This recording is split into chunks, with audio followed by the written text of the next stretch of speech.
What is going on, guys? Welcome back to the channel for this really quick video, and today will be the first video of my jump shot release series, and I'll be covering Oscar Robertson versus Sadiq Bey.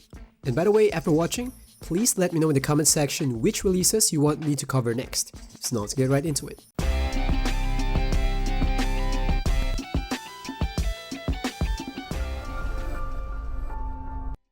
So for those of you who don't know how this jump shot series works, basically every video I'll be covering a specific base or release, and I will cross compare it to the others that I already covered. In this way, we can build those charts up video per video.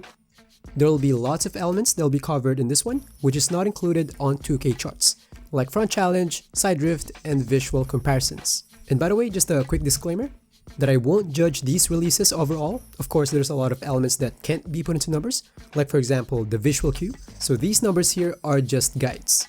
So now for the first one, in terms of shot speed, Bey is faster by a tiny bit. And to give you a perspective on how small that gap is, here you go. In real time, you won't really feel it. Now for the next one, the side drift. And for those of you who don't know what side drift is, that's the sideway movement that a jump shot does when you shoot. And this is not just cosmetics because it will actually affect coverage. It is mostly affected by jump shot base though, but release have some influence on how will it avoid challenge. I think it's based on the motion of the release. And in here you can see Robertson is more stable, and that's a huge gap. In here, the higher the value, the more chance you can get the challenge on the weak hand side, which means the less challenge on the strong hand side. And by the way, side drift stat can be kind of subjective. Maybe some of you guys want your jump shot to have more challenge on one side, so you can exploit the other side. And maybe some of you guys don't really like that you want the challenge proportion to be balanced on each sides. Now for the next one, what about the visual cues? It's really hard to put this into numbers, but to give you an idea, here's how it looks like.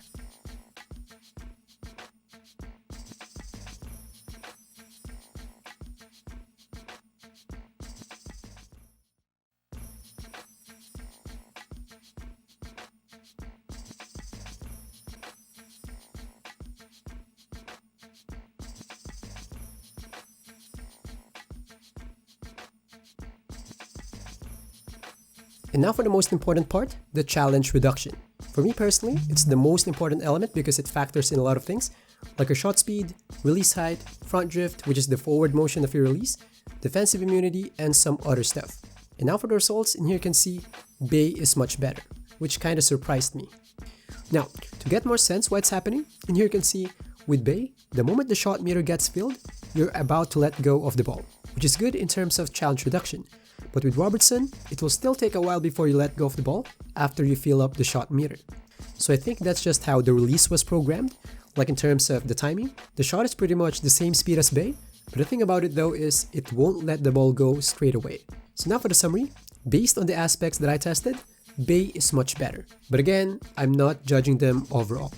So that's all for the video. Please leave any release recommendation. Thanks for watching, and I'll see you guys in the next one. Peace.